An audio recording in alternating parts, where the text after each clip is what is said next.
Welcome to Franchise Killer, a podcast where we pick movie franchises or wannabe franchises, review them film by film, and see where things went wrong. All right. That's supposed to be Frank, but I can't. I tried doing Frank. I can't do a disembodied, creepy voice. Is the problem? Yeah. Well, we need effects. You got to step this game up. They're all varying levels of normal voices, so... Yeah, there's nothing too crazy in this. Yeah.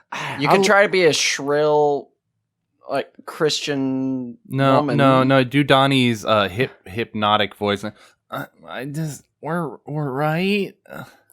That just doesn't... It's not as exciting. There's nothing about this that is going to be rememberable. I love Frank's voice, though. It's so cool. Rememberable, huh? Rememberable. That's a real word. Rememberable. I'm Reese. Across from me we have... David. To his left. Irina. To my right.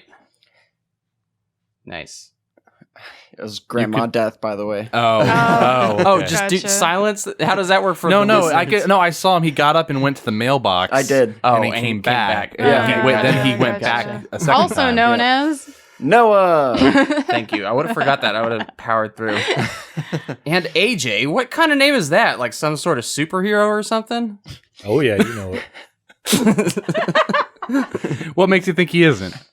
And that is, of course, a reference to the movie that we're talking about, Donnie Darko, movie that came out in 2001. Honestly, a little bit later than I thought. Seems like a 90s I firmly movies, right? believed that this was like 98 or something. Nope, 2001.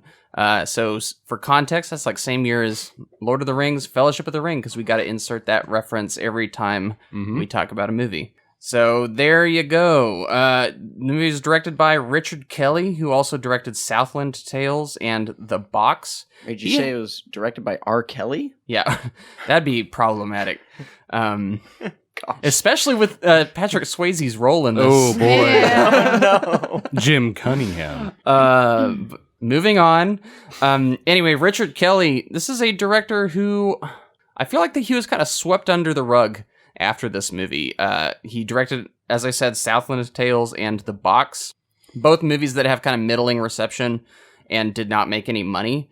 But there's other directors out there that admire him, even Kevin Smith went as far as to say, like, this guy is the Christopher Nolan that never got noticed. Aw. Which is because they had similar debut movies. I mean, Christopher Nolan's first movie wasn't Memento, but it had a similar kind of like following where it was like, oh, this is kind of a mind-bending movie that does a lot with a little, similar to Donnie Darko. But Well, he was really young. I mean, he was 25 when he directed this, which is insane. I think Christopher Nolan was really young too. Yeah. I Which don't was a think good he's comparison, I guess. Like, how old's Christopher Nolan? Like 50, 49? I don't know. But this guy's 45? I don't know. I don't know time. It was pretty close. I don't know. Pretty time. Speaking of which, we don't know time in this movie. Huh? I don't know. Huh. That's true. Okay. There you go. I think I didn't misheard commit you to for the a joke. I second. No, should've you're just good. went You're with good. But yeah, apparently he's even more proud of Southland Tales, that movie that came out. I want to say mid 2000s for sure. It stars The Rock. But yeah, there you have it. And The Box, that's like a Cameron Diaz movie that came out like 2014. Cameron Diaz. That movie is not well received at all, but it also seems similar in the sense that it's just not what people were expecting. So yeah, just kind of sad that we didn't get more from this filmmaker. I'm acting like he's dead. He's still with us. But yeah, just notice this career, guy. Throw more projects his way. Let's see what we can crank out of that old noggin of his. Well, I was watching an interview with him too, in that he wrote this in about like a month or so, month and a half. He's like, he had an idea that an engine slammed to a kid's roof, and then he just stayed up for like a month and a half, wrote all of it, and was like, here you go. Let's try to make it work. He's like fresh out of college or something too. Like his like first thing, like he did some like student project and then did this pretty much. Right. Movie stars Jake Gyllenhaal, Jenna Malone, Maggie Gyllenhaal, James Duvall, Drew Barrymore, Mary McDonnell, Catherine Ross, Patrick Swayze, and Noah Weil. For once, not a difficult name here unless you pronounce the Gyllenhaal much differently, which I hear. Yeah, I hear many different like, oh no, it's actually said this way, but whatever. I'm going with Gyllenhaal. It's easy. So there you go. Got a screenplay again. David already referenced it by Richard Kelly. So he wrote this as well as directed it. For those that are new to this show, though, on this podcast, we first go over our thoughts on the film before revisiting it for the episode. Then we dive into the story, break it down bit by bit, and talk about the more significant moments. Then towards the end of the show, we give our brief reviews and numbered scores, along with an analysis on the health of the franchise and whether or not this film hurt it. So, Irina, had you seen Donnie Darko before this episode? Yeah, a couple times.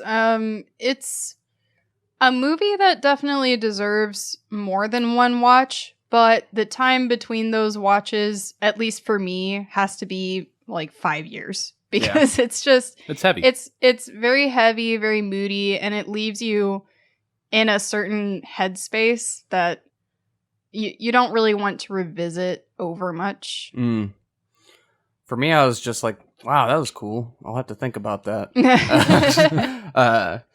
Noah, how about you? Had I seen this? Yes. Yes. Though I cannot remember the context. Do you remember when?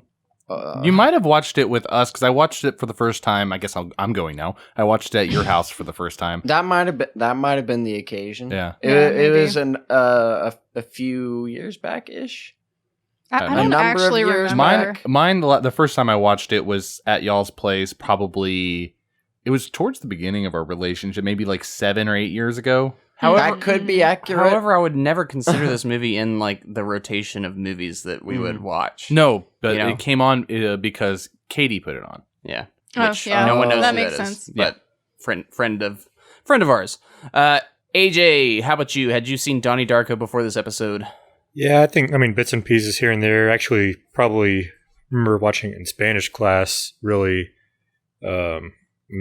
Just remember the guy that kind of sees imaginary monsters and goes on random fool's errands kind of thing and tasks and ends up kind of circuitous, but Mhm. You lost me. For one, it's a little weird that you watched Donnie Darko in Spanish class. The story sounds somewhat similar, though.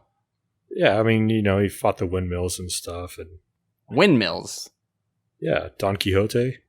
Oh, come on. Get out. Yeah, get out. Well, you watched Don Quixote. Had you seen Donnie Darko, though, before? The movie that we're actually talking about? No, I hadn't seen the poster. Maybe seen bits and pieces here and there on TV, but no, I've not really seen the movie until now. All right, so I think that maybe makes you the freshest on this one in terms of experience with this movie. However, I would say for me, it had been a very long time since I'd seen this movie. I want to say this was like high school when I had seen this. Wow. Yeah, so 2 years ago? 2 years ago. Yeah, exactly. No, so I only had little, I don't know, I could picture a few of the scenes, but I really didn't, I didn't have a lot of grasp on the story or remember much of what happened. I just knew that there was a dude in a bunny suit, creepy bunny suit, and Jake Gyllenhaal drooling, and just some sort of surreal element to it all. I totally forgot it was about time travel and all of that stuff, so none of that stuck with me for whatever reason. Maybe it was just not the right place or time for me to have seen that movie. But yeah, definitely have different thoughts now. Anyway, with that said, let's get into it. David, you want to give us that call to action before we dive into the story there? Yeah, I do. You do? Yeah, okay. yeah. Well, you sound more prepared this time. I'm not. Never am. Okay. But I'm always prepared for the unprepared. Not has as evidenced by We'll what see. Yeah. Yeah. All around me are familiar podcast listeners. Worn out faces. Worn out ears. Places. They lining... Flames, fire on the sides of my face, burning, heaving. the thing is when the people Let's just end I'm it. just How about you? All right, let's do the traditional. Just hey everybody, thanks for Okay. listening to Franchise Killer Podcast. We're bringing you your favorite movie review pods out there. Thanks for listening. Please keep listening. This is You don't giving me even- tears that and wasn't even- fears. 5 stars. 5 You know stars. what? Yes. Keep it. We're rolling. We're going live. No, okay. I will make sense of that real quick. So, again, thank you for listening. Basically, to keep this show running, we kind of thrive off of good reception. So if you're listening to this on Apple or whatever app, give us those 5 stars or whatever the similar thing is to that on whatever platform you're listening to us on. It really helps boost us in the lineup of other like-minded similar podcasts. So we do appreciate that, and also feel free to leave a review and tell us what you like, what you don't like. And most importantly, tell a friend. Tell a friend. Yes, there you go. Thank you. Mm-hmm. That was Or a good your tag team mother. effort there. I came in at the very end to save myself. So True. You are your own superhero. All right, David. Mhm. You want to take it away with that story there? yes, Take it away. Take it away.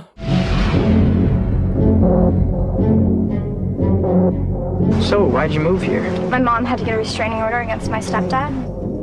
He has emotional problems. Oh, I have those too. What kind of emotional problems does your dad have? I met a new friend. Real or imaginary? Wake up, Donnie. Imaginary.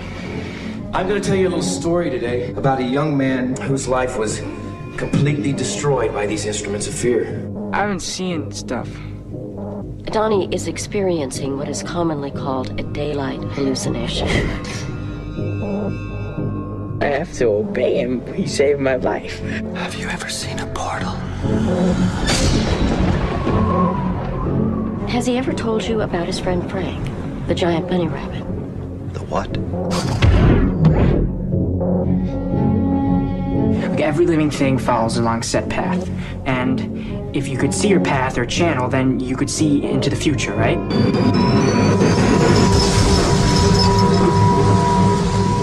I'm not going to be able to continue this conversation. Don't worry. You got away with it. What is going to happen? I only have a few days left before they catch me.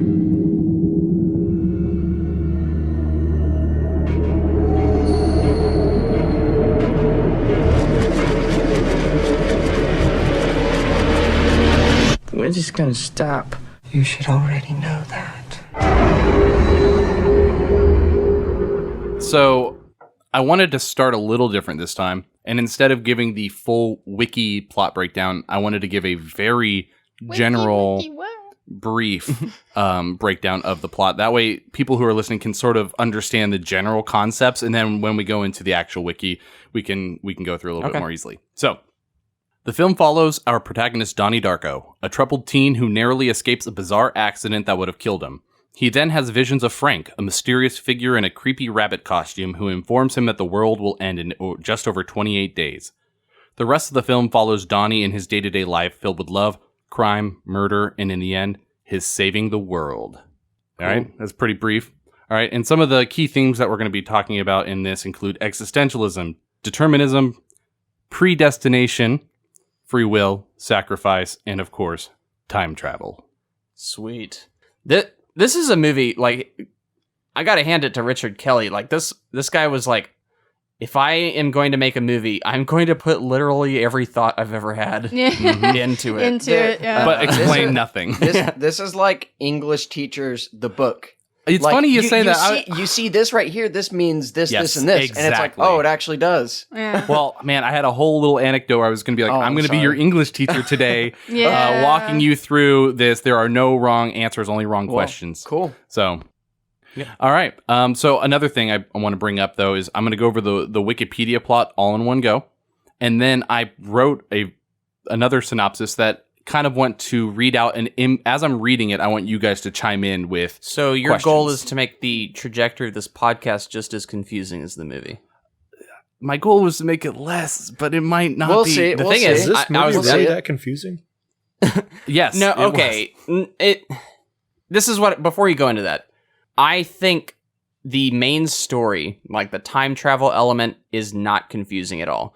I think it's just all of the other added elements that, who knows, maybe it's more simple, but it's more just like this copy of the world type stuff that is, it's always this multiverse stuff that just throws my that brain for a goes loop. in hand with the time travel. I stuff. definitely think that it's not as simple as you think, and I brought a couple things up that even Irina watching it didn't like pick up on the first time around. Oh, by the way, is this the Not to first? throw you out there, but Huh? Oh, that's fine. Is this the first multiverse movie?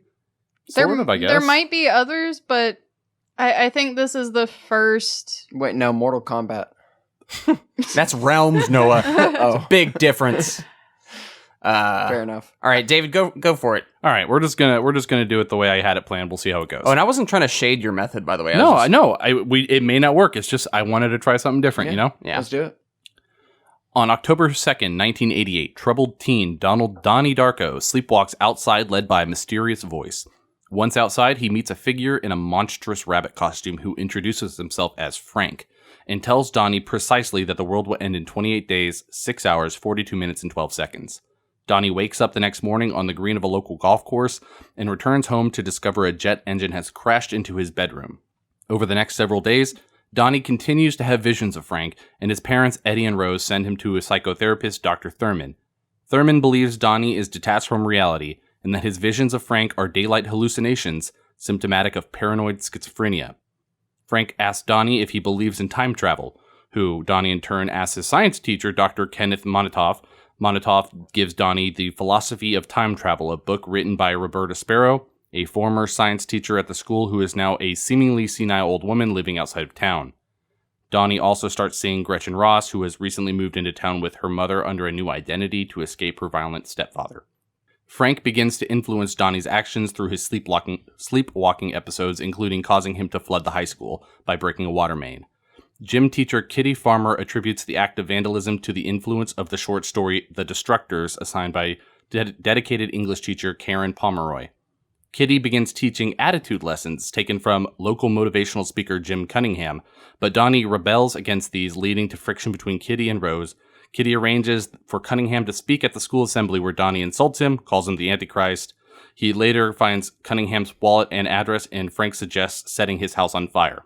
Firefighters discover a hoard of child pornography there, or a child sex dungeon, and Cunningham is arrested, and Kitty, who wishes to testify in his defense, asks Rose to chaperone for their daughter's dance troupe on its trip to Los Angeles.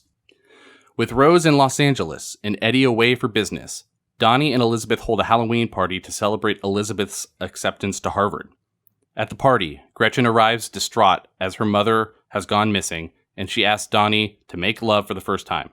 When Donnie realizes that Frank's prophesied end of the world is only hours away, he takes Gretchen and two of his other friends to see Sparrow.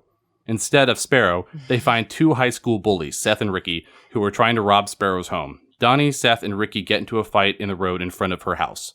Just as Sparrow was returning home, an oncoming car swerves to avoid Sparrow, runs over Gretchen, killing her.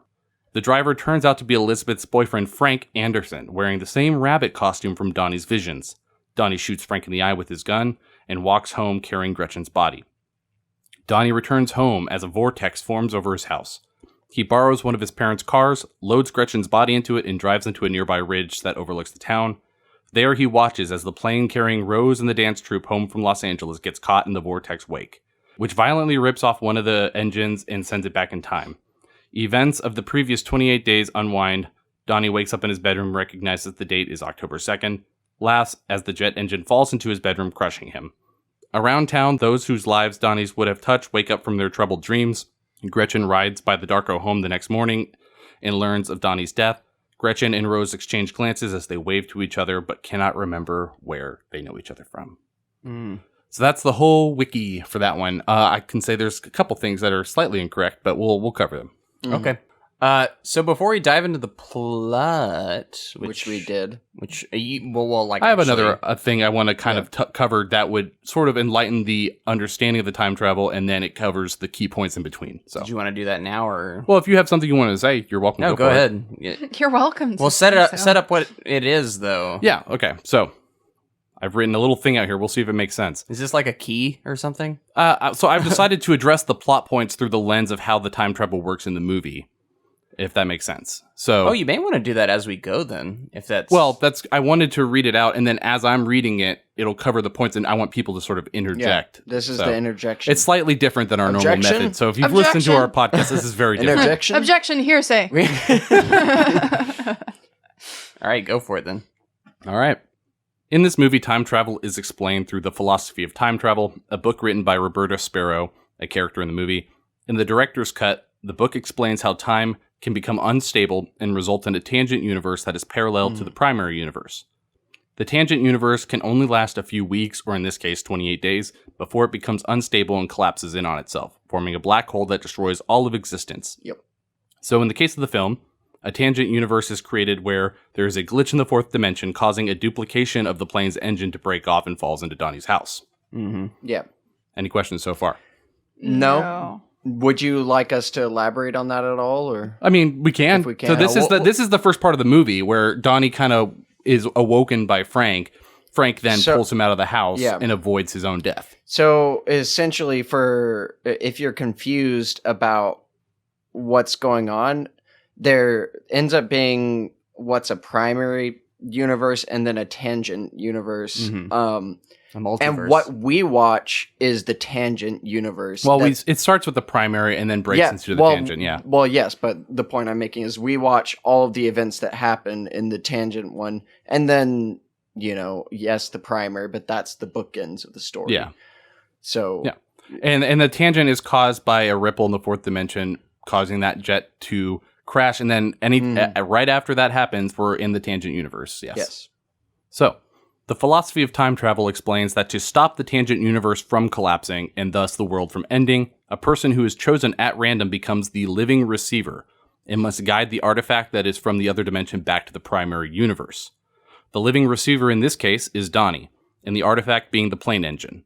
So the living receiver is often blessed with fourth dimensional powers, including increased strength, telekinesis, mind control, and an ability to conjure water and fire, and to help guiding the artifact.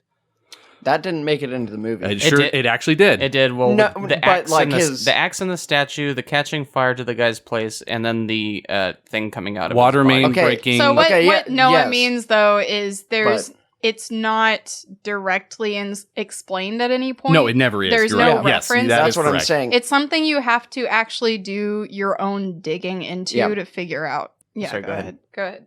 The living receiver is also helped by the manipulated living and the manipulated dead to complete his quest. In Donnie's case, the manipulated living take the form of his friends, psychotherapists, and most importantly, his teachers. Mm-hmm. The manipulated dead, being Frank, can travel through time and inspire the living receiver through what is called an insurance trap.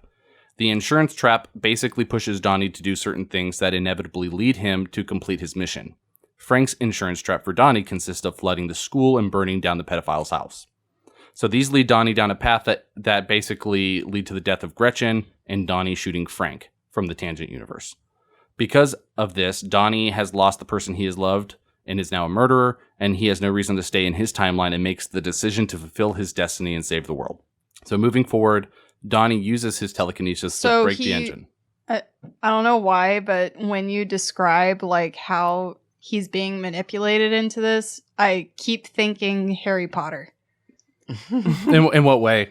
Just kind of like, oh, he's the chosen one. And Yeah. then it feels like they're given all these powers, but then in the end you find out, oh, he's the sacrificial lamb. And Yep. they were Yeah. basically guiding him into this position. Yeah. Yeah, well, once we get towards the end, we'll talk about where I have a slight problem. There are definitely problems. And Anyway, I was taking notes. sorry. I have a lot of weird Yeah. Go questions ahead. about all Go this that ahead. I want to discuss. Keep going. So in this case, the blah blah. Moving forward, Donnie uses his telekinesis to break the engine off the plane and send it into a wormhole he creates out of water, so the engine can go back to the primary universe, ensuring stability among the universe. This engine goes back to the primary universe, also guaranteeing that Donnie will die by the engine hitting him in his bed. So, right there, Yeah, not clear. this is something I understand that this happened, but it brings about some weirdness of, well, why does this story exist? If like why did primary world Frank or whatever say like, hey, don't die, and send him out, and then have him realize, oh, I'm supposed to die, and then die. If he unaffected, there shouldn't have been an issue.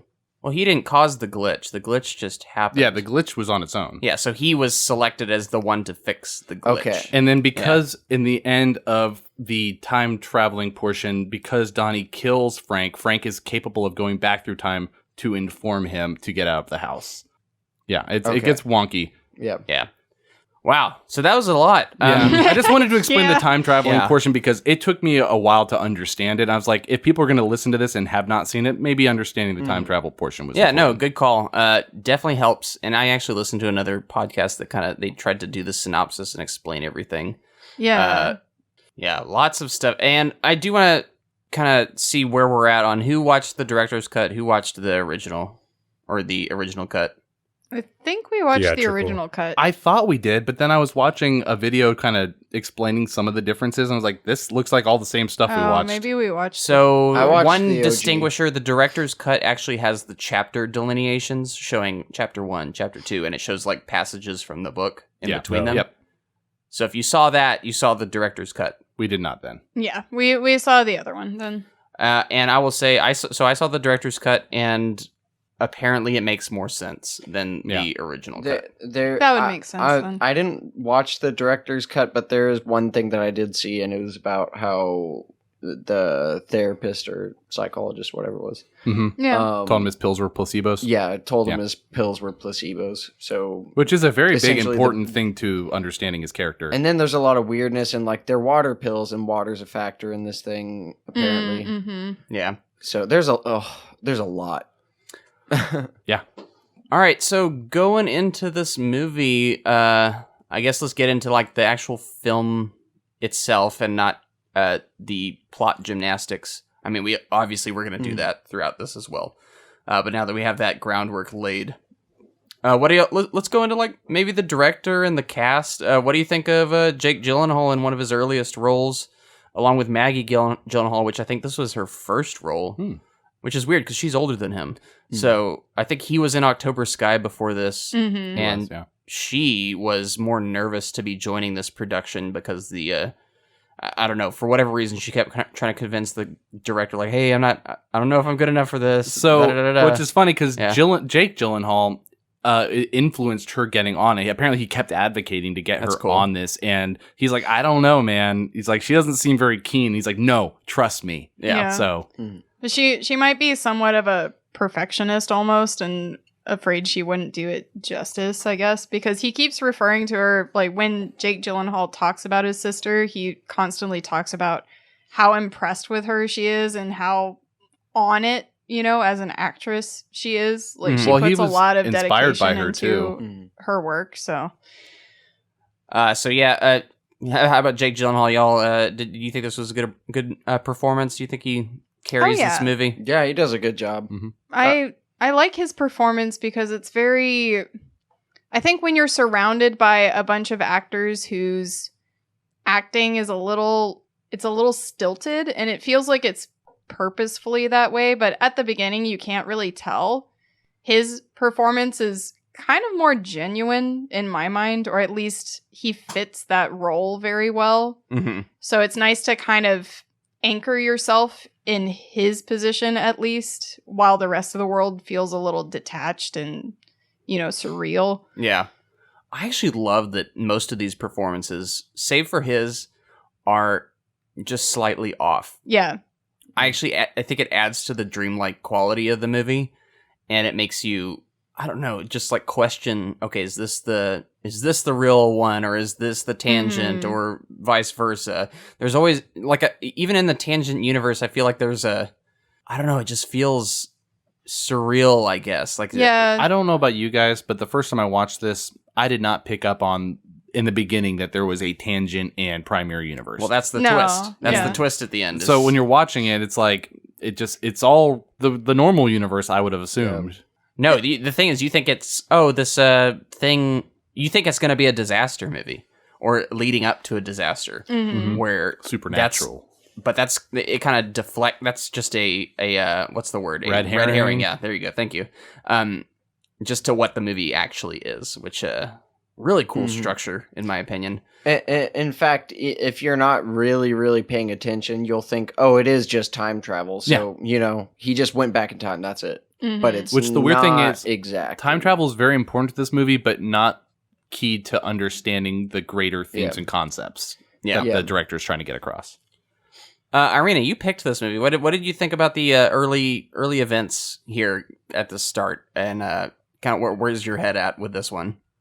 This is one of those movies where there are, in the beginning, you're kind of not quite sure where you want to land as far as how you feel about it, at least for me. There's a moment where you're thinking, this could easily be either really bad or really good, you know? Like, they're at the beginning with the sort of awkward line delivery here and there. It reminds me of some of those really horrible films that people love because they're so, like, strangely delivered. The Room.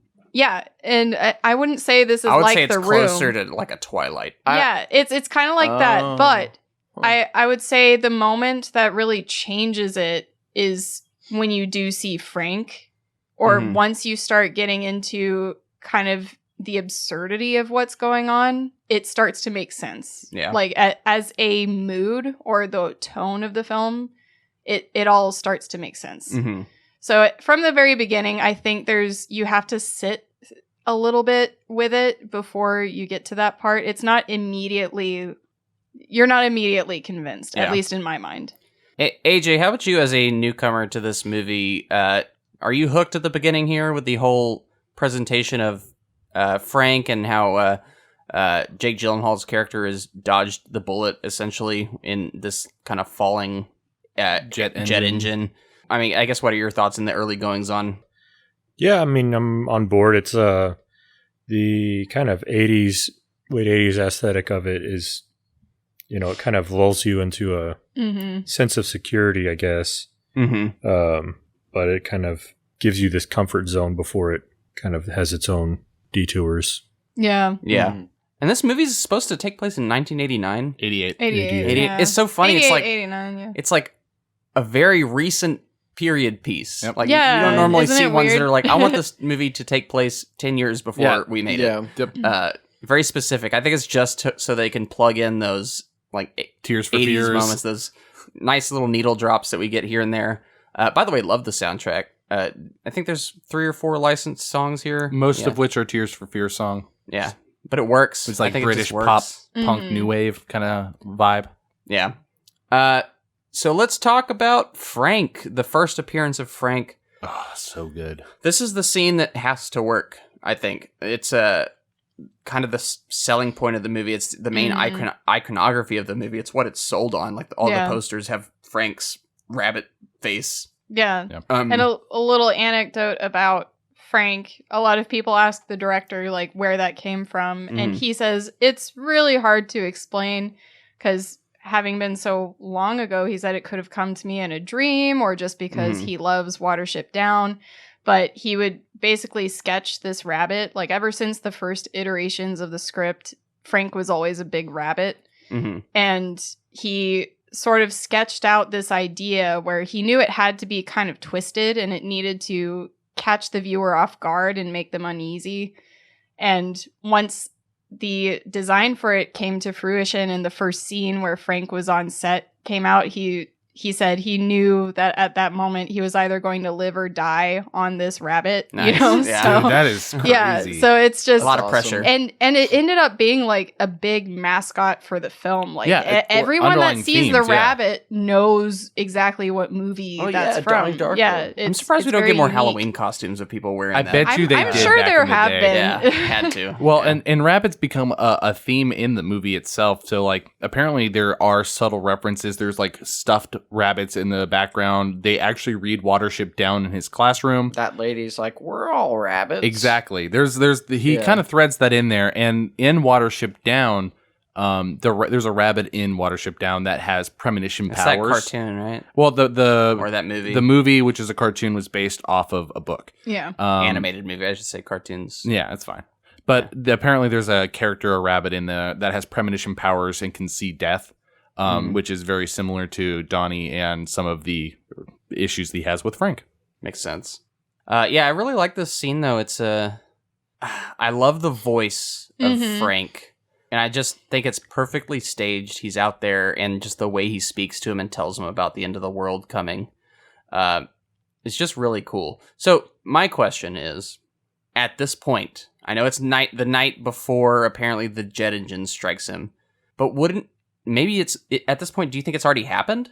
Like, otherwise, how would he interact in this way? Wait, what do you mean? The jet engine striking him. Like, is he dead in this scene already? No. So essentially, Okay, think about it this way: you're watching the story in the primary world. The jet engine enters the atmosphere. Suddenly, world change. Yep. Now, Imagine a parallel world. before that hits, you're swapped into the tangent world in which Frank is like, no, "Hey, but bud, here's my question. come Think outside." About this. Think about this. Frank visits. He is a manipulated dead from this tangent universe, right? Yes. Next morning. No. He that one is from the primary. No. Primary, he's alive. So that's what I'm saying. No, he can't be from the tangent one because he's at the end and he dies in So that one. actually, I have a whole thing. I looked this up. I was very concerned about this. Okay. So you know how? Gosh, this is going to get so confusing for the listener. You know the scene where Donnie is talking to his teacher about time travel, and they're discussing how people are along the fixed paths. We see sort of that orb coming out of them, and that if you can see your fixed path, then you can travel along it in time travel. Like you can go from one end to the other if you can tell where you're going. So he's seeing future Frank in the tangent. So because Donnie killed Frank and he is along this set path, Frank can then go back in time and follow that set path back to stop Donnie. So they're both kind of like... And then there's the whole thing about following God's, what was it called? God's channel? God's channel. Yeah, which gets cut off and you don't learn anything else about it. Yeah, that was my biggest issue with it. What was that, AJ? Is that like BBC? Yeah, Channel 4. Yeah, Channel 4. That's God's channel. God's channel. Yeah. Yeah, I guess that was just my thing. Like, how did it start? Because simultaneously, I think what you're saying is in then the primary, he gets hit by the jet dies. engine afterwards. He does. Yes. Yeah. And so the whole concept is simultaneously, it all happens in, a loop. Maybe a loop kind of thing. I think we were talking about that before, Arena. I don't know if a loop makes sense, but it's all simultaneous. There are a lot of theories out there, too, that Donnie's gone through this a couple of times.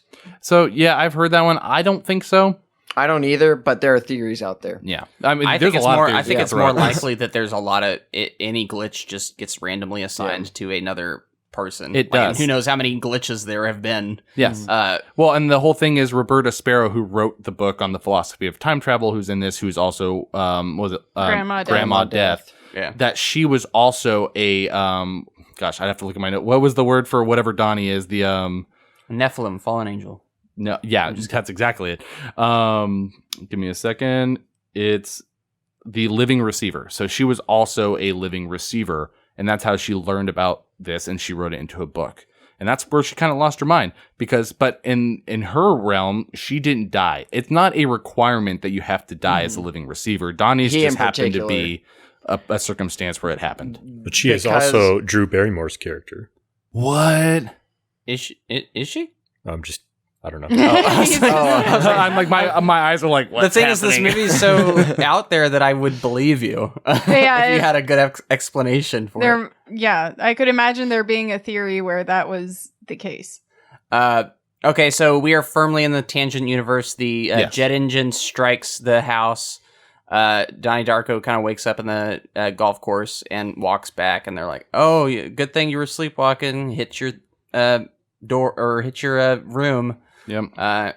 So then he goes about about his life. They are moved to a hotel or a temporary living facility somewhere. It's very confined to collateral damage from a jet engine falling on a house. So it just punches an exact precise hole in one bedroom. That's it. Yeah, I know, right? That is a missile coverage for you insurance people out there. Well, also just a fact here. Well, I guess originally this movie had more marketing with like the airplane crash and stuff, but this is right after September 11th, so they pulled in the reins on that. Yeah. Definitely affected the release of this movie for sure. Oh, yeah. I don't know how much it did. It did.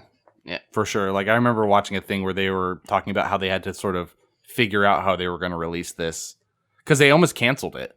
Well, I don't think they almost canceled it. It was kind of hinging on Drew Barrymore, and she supported them fully.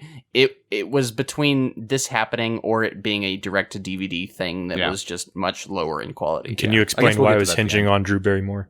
Drew Barrymore. So originally, the Jason Schwartzman was set to be the lead in this movie, and he was like hot off of Rushmore. and he was kind of a rising star at the time. So he was really what they were hanging on to for this to, be pushed through to a theatrical release. And he dropped out, but Drew Barrymore had signed on because of Jason Schwartzman, his involvement, and she liked the script.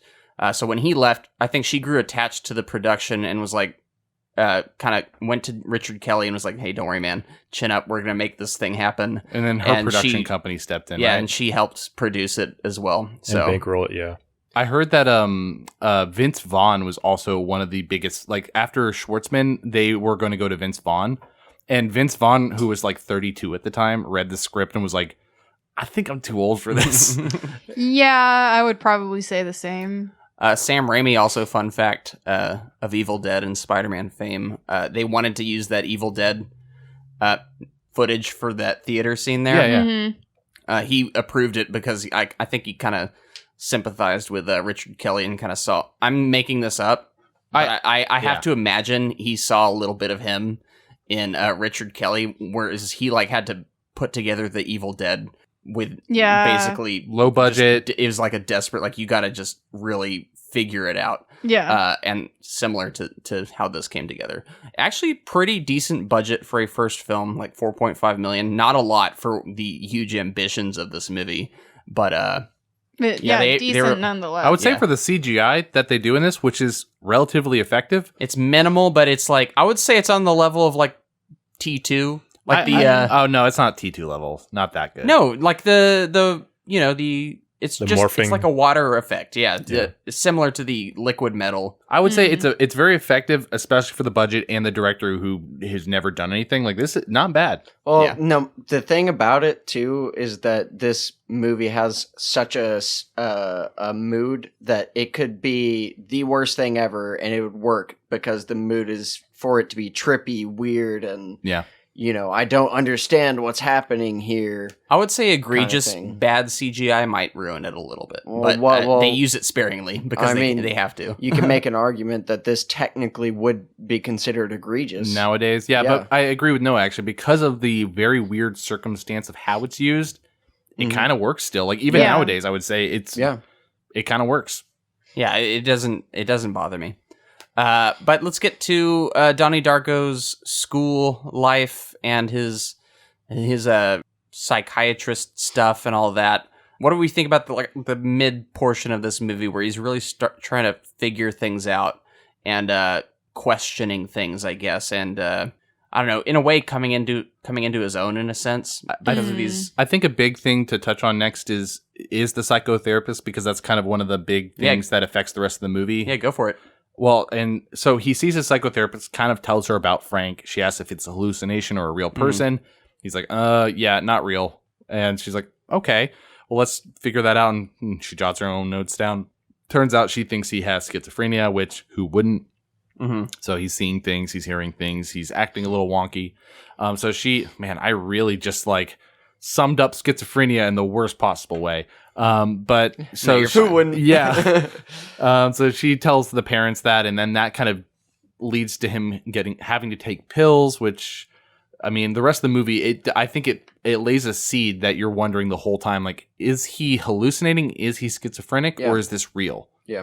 So I think that going back to that, what was I going to say?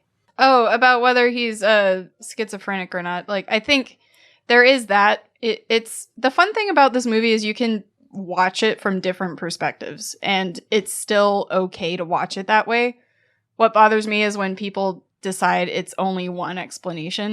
Yeah. So with that statement saying, oh, is he schizophrenic? You can definitely watch it that way and think maybe this is just all in his head and it's just this, big adventure, it's like that only he mechanism. Experiences. Yeah. Or there is a moment when he's talking to Gretchen, his girlfriend in this movie, where she says his name out loud, Donnie Darko, and she says, it sounds like a superhero name or something? Mm-hmm. And you can imagine a person imbued with the powers that superheroes have. This is almost a very realistic take on what that might look like, where they don't know what's happening to them. They don't have this idea or concept that they're a superhero. They're just going through a very isolated experience that no one seems to really explain or understand. So it's like you can also view it from that perspective that everything is real. It's just, it's very unfortunate that it's happening to him. So, and to back up the whole side of things of it being, you know, it's not real and it's all kind of, I guess, in his head. Right. You know, Frank could be kind of like in dissociative identity disorder. There are sometimes, you know, sabotaging personalities that can come out, and in this and clearly I'm not, you know, a therapist, psychologist, whatever. Yeah, none of us are. But you know, they can have you, from what I've read, they can have you or try and influence you to do things that he does in this, such as, you know, lighting stuff on fire or you know, and there was evidence of him lighting things on fire before. He got in trouble and went to, I guess, juvenile detention. So, I don't know what. He got suspended or Yeah. something. So you're proposing a sort of a secondary sort of mental disorder that it could be, which I kind of agree with almost more so than schizophrenia, because dissociative identity disorder, which is the new term for multiple personality disorder. If you didn't know the difference, it's like what's that movie? Not Glass, but the one before it with Split. Yeah, McElroy. Yeah. McAvoy. As I said it, I paused because I was like, that is not right. McElroy. Good old McElroy, I think. Sorry about that. That's a golfer, I think. No, that's who sings that thrift shop song. Yeah. Yeah. But it's really interesting though, because I feel that you're meant to think that it could either be that or it could either be real. You're meant to be thinking, you know, well, he does have, you know, this sabotaging personality. He's got this genius personality. He's also got the more emotionally turbulent personality. And I think they should have leaned into the genius side more, because they briefly bring it up a couple times, but which is evidenced by what? They brought up how his test scores were like through the roof, that when he did his college test scores, they were just ridiculous. Which is why they're still not expelling him for... Yeah, and then they also show him in the classroom when he's analyzing the book of the Destroyers, I think it was called. It is Iowa's test scores, so... Oh, yeah, no one cares about the Midwest, everyone knows. Right. Yep.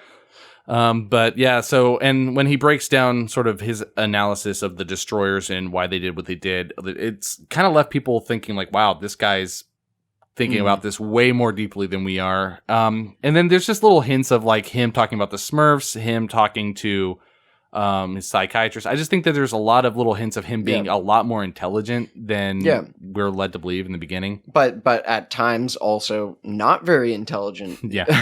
In decision making, and you know, he's just in a very emotional spot. Yeah, he picks like the worst times to be very antagonistic towards something. Like it's almost very public. Yeah. Well, like he calls his mom a bitch, an unfavorable word. Yeah. Well, she's bitchin'. David has no problem. I mean, it's a quote, guys. It is. Yeah. You don't need a diagnosis to have teenage angst. Right. And he has it. So I'm so glad you brought that up too, is I think another part of this film that I think resonates with a lot of people is anyone that was put on pills a little too young, or put through, you know, kind of this kind of structured therapist planning a little too young. Parents who think their kids have issues. Just because someone has questions or they're going through a different, you know, way of life than others.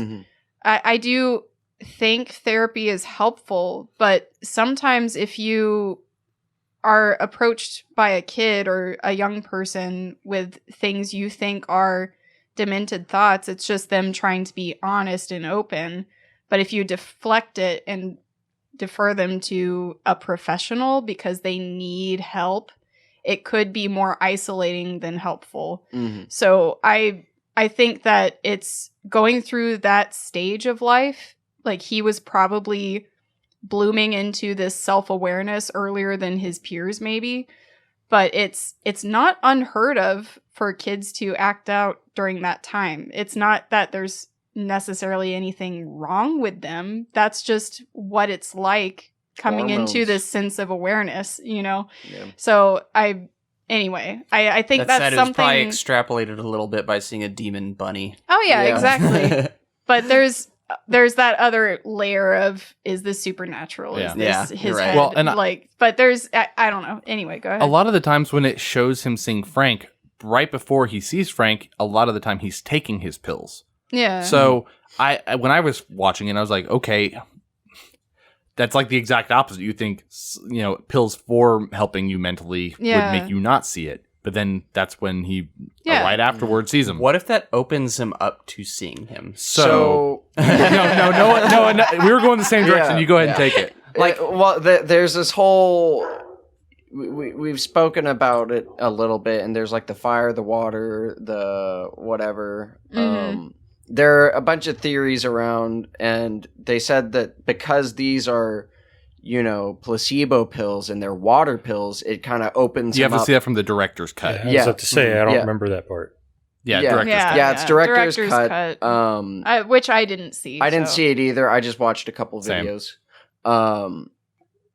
But there's this connection that happens for whatever reason with the other guy through the water. A whatever lot of reason. people think that because in the director's cut he added that, he was trying to subconsciously clarify that because they're placebos, that everything you're seeing is actually real. That's what a lot of people have extrapolated from that specific scene. Though that doesn't really hold up when you think Well, about I mean, it. it could work both ways. Like everything else in this movie, everything is very open to interpretation. Right. Well, yeah, but if you look at if you take out the supernatural aspect and if you assume you're in a world that this is all real, the supernatural is not real, it's in his head, and then you're told, oh, those are placebos, maybe you do want to get on the pills. Maybe. And if you're seeing all this crap and you're told, oh, those are placebos. Well, it depends if he actually has schizophrenia. But he could just be what is the receiver, and he's seeing these things, and if he's taking pills, that would actually hinder him. Yeah, so maybe there's there's a lot of different ways to interpret this. You are correct. It could go either way. So that aside, let's continue with the story. I mean, we've covered it twice already, but sorry, buddy. No, it's have we? I'm not. I mean, time travel. True. So going into we haven't talked about Drew Barrymore, who plays sorry, what's her name? She's English the teacher. Our Her Sparrow. name is why is it so far down here? Karen. Yeah, her name's Karen. She's Karen. What do y'all think of Drew Barrymore in this role as the kind of different I'm about it. teacher? You're about it? I actually do like her in this. Yeah, I like her. She's not really in it, but she's not in good a bit lot of of it. She has her passing scenes, but she doesn't have a lot of. Well, her scenes are very important, I would say. They are Maybe she's important. not as Yeah. She is. in there as a She lot of is. other ones. She. but- Yeah, I was gonna say she doesn't have a lot of screen time, but she's a very important character. Yeah, so we have her, and then we also have Jenna Malone, who was really giving me kind of Kristen Stewart vibes in this movie for whatever reason, biting her lip, looking kind of like Kristen Stewart in general, and kind of acting like her as well. But enough of that. Was this her first role? It had to be early Malone? in her career. Probably. Yeah. Yeah, she was definitely pretty young in this, but I don't know like her history as far as I'll verify. Wait, I gotta find it. So Jenna Malone, who plays Gretchen, she was born in Nevada. Yep, her first movie was Donnie Darko. all There you right, go. cool. Wowie. This movie, man, well, a lot of debuts here. This is one of those low budget movies that I kept Seth being surprised by Seth Rogen. I kept being surprised by who I was seeing. It was like Seth Rogen, Drew Barrymore, Patrick Swayze. Yeah. Malone. Yeah. Like I was Both of the Gyllenhaals. It's Yep. like a star-studded cast before any of them were star-studded. Yeah. yeah. Also Patrick Swayze. So we can kind of all knock them all out. The Drew Barrymore, Jenna Malone, Patrick Swayze. Yeah. Let's kind of go down the list here. How do we feel about these various characters? We did Drew Barrymore a little bit. We like her. It's a small role, but I feel like she makes every scene hit. So she looms larger over the movie for me. She has a good place as a foil against, the physics teacher as well as the whatever the crazy Kitty lady that Kitty. was the dance teacher / phys ed. She was great. Yeah, and Jenna Malone, I think she and Donnie Darko. I was like, what's his name? The movie's called Donnie Darko. But I think they have a good, high school-ish chemistry to them. And I kind of like this couple. She sits by him when she's asked, like, oh, sit by the person you're most attracted to. And Drew Barrymore makes the other girl leave. It's like, get out. That. Like, it does not feel real at all. No, it feels tangent universe. Yes. To me, where it's just like, this is what's happening. This is what happens in this universe. You love to see it. And it does make sense that they would be drawn to one another because they both have kind of a darkness to them, that a very unique experience that nobody else their age would really understand, kind of a thing. So Jenna Malone's being what? Oh, that her stepfather basically stabbed her mother. So it's something tragic that is not nobody's really going to understand, or they will be intimidated by. And he is not, because he's going through his own dark stuff. Mm-hmm. Yep. And then we have Patrick Swayze as this motivational speaker / pedophile. Pedophile. Yep. Yeah. I'm honestly surprised that he was. Wait, that was summed up. And Well, I thought you were going to go for an occupation. No, I was waiting for you because he's not. I would rather him being known as the pedophile / motivational speaker. Motivational speaker by day, pedophile by night. Honestly, yeah. And it's terrible. Yeah, but I'm honestly surprised he was willing to take on this role. I thought so too. Just what? Why did he take this? A little bit of a brand risk. Well, for one, it's like a low budget movie. He's probably not getting paid much of anything. Probably thought no one would ever see it. I'll just take it. Just slip me the cash. But yeah, little did he know it'd be a cult hit. But I like him in this role. This is one of those elements though where I'm thinking at this point, is this movie biting off more than it can chew with all of these elements that come in, all these characters and all of their individual stories? Does it all coalesce into something that makes sense? Is yes and no. So this tangent universe is a little more, I feel like it's the effed up one. Yeah. Where that they're getting the wormhole or the tangent series universe of is the one that has events. The disaster looming, right? Yeah. And I feel like there's more bad going on in this. I don't think so. And the only reason I say that is because I think the reason we're seeing all this weirdness happening is because the universe or the rules at play, which are possibly governed by a godlike figure or aliens or whatever they don't really name what it is, but there is a higher power that is dictating that these manipulated living and manipulated dead affect each other to try to get Donnie to go where he needs to go. So I think in this very small town, the teachers, everybody around him are acting weird because they need to say what they need to say to get him to go where he needs to go. And it doesn't have to be a normal thing. It just has to work. And okay, so here's where we get into predestination stuff. Mm-hmm. In this world, is this where everyone they have no choice? They just have this select destiny, right?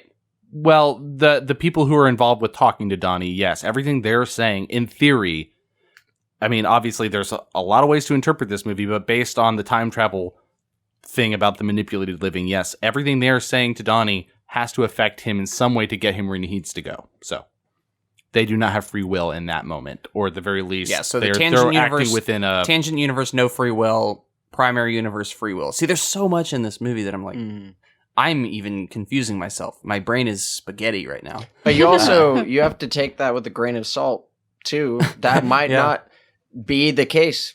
that's just one way that this could go. Yeah. It's all. A lot of this is based off the time travel portion of it and sort of how it affects it. One of the things I wrote down after kind of learning about everything was, so in the philosophy of time travel, it's conveyed that there is a living and dead manipulated. If these people are subconsciously playing out their influence on Donnie toward his world-saving action, what is the point in having choice at all in this? Why doesn't this godlike creature just save the world, make the thing go back, the artifact go back? Why does it have to be the people influencing it? So then it made me think of like Cabin in the Woods, where he was trying to convince him to like kill himself to save the world. Or have you guys seen the Investigation Bureau? No, I haven't. Oh wait, the Matt Damon movie? Yeah. Where they It's been a long time. It's been a long time for me too, but it made me think of like all these people who are behind the scenes, sort of like trying to act on the human's behalf. Where they have to do things to try to influence the main character to get where he needs to go. It kind of makes me think of that. Yeah. Inside Out, maybe a little bit less so. So anyway, it gets contradictory at some points, but definitely fodder for conversation. AJ, did all this make sense to you at the time? I'm just curious. I'm trying to take the temperature here. Honestly, I mean, I feel like the secondary reference material of this book, without it, I mean, I kind of took this movie at face value. Granted, I only watched it once, so I'm just kind of along for the ride, and I didn't look too deeply into anything. I saw more things as more allegory than as like, coming of age stuff than actual. Yeah, I don't know. That's actually kind of how I preferred to watch it too, and it does feel like when I've heard this movie talked about, there are two camps where there's a group of people who say, oh, it's just like it's in over its head or whatever. And everyone that says they love it they just like having this as sort of sort of an explanation of who they are. Like I know people who say, oh, I love Donnie Darko. And it almost feels like they're trying to use it as part of their personality. Or to express themselves. They take a huge drag on their joint. Yeah, exactly. And then on the other side, there are people that read so far deeply into this and are convinced that, oh no, this all means something. Those like are there's all the definitely Kubrick fans something out there. Deeper in here. And I can believe that to be true. But on the other side, the person that directed this, he was 24, 25 when he wrote it. Yeah. And anytime we've seen David, I was watching videos that David had put on where the director was talking about this film, and just listening to him talk about it, it did give me the impression of someone who was young, that they didn't really even realize how big their own idea was, where it's not that they carefully laid everything out. And this has happened to me before when I would just like do artwork or something where I wasn't really planning on something being really deep, but then later looking back on it, people read into it. And it's not that isn't true, that it's not saying it isn't deep. It's just there's a certain level of subconscious creativity. Slightly that goes stumbling into it almost, because things that you couldn't have planned that worked really well. I do think he planned out things, but there are people that read more into it, which it can be true, but I don't think the director himself really realized how deeply you could read into his own work. Yeah, but some of that's just art is in the eye of the beholder, like kind of universality of human experience. I didn't really read this into this convoluted time travel, like, deciphering the timeline, like, Primer or something like that. Like Primer all day, I'll go into like, oh no, this is this part of the timeline. This is this spaghetti bowl of everything. This movie, I didn't really get that at all. Yeah. Well, the weird thing to me is I expected watching stuff on the director to sort of clarify his point as to what was happening in this and sort of like what he thought the key themes were. And I think the interviewer asked him sort of what are the main themes. They were not at all what I thought he was going to say. Like, so the first thing he said, and they're like, what's one of the themes of this movie? What's one of the main things to take away? End of the Reagan era. was the first thing out of his mouth. I was like, that wasn't the first that thing, was but one that was on his list. that was one of the first things he said was that. So I think what he was trying to do was not give too much of an answer.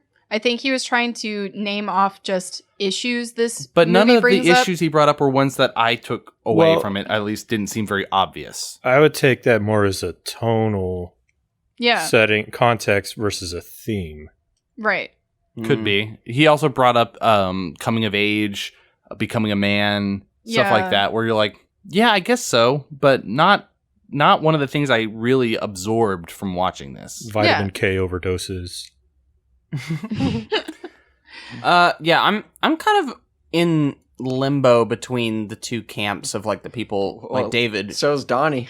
Yeah, people like David who went in way deep, and I went way deep, but I should clarify, when I first watched this, I didn't understand a damn thing.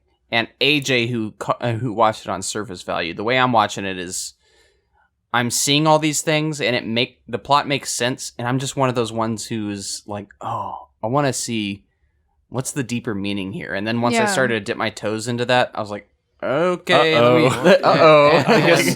what's the significance of the fat man? I know the answer to that. You know the answer? I do know the answer what is to that. It? He is part of the FAA. At the very beginning, when those people are telling them to sign the waiver or whatever after the plane crashed into it, they thought that was weird because they couldn't figure out where the plane was from. So they had one of their people on their team stalk Donnie. The rest of the movie, you see him outside of the party. He's wearing the red suit throughout the whole time.